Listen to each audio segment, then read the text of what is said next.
Сәлем достар, мен сіздерге бүгін бір видео түсіргім келіп отыр. Бұл видеоны мен блогты бұрын бастап жүргізіп неметкем, жаңа ютубқа видеоларымды салып солай неткем. Бірақ қазір мен ұмытып жүрмін да, салмай кеттім көп. Енді қайтадан бастадым.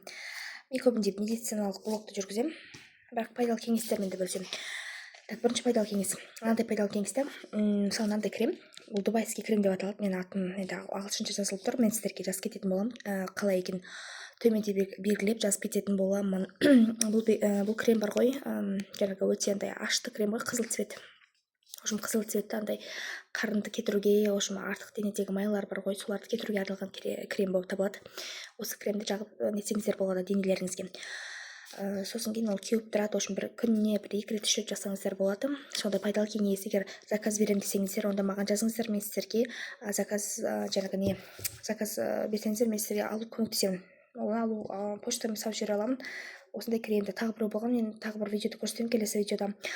Міне осындай пайдалы кеңестермен тағы да көптеген бөлсін десеңіздер, мені қолдап кетіңіздер.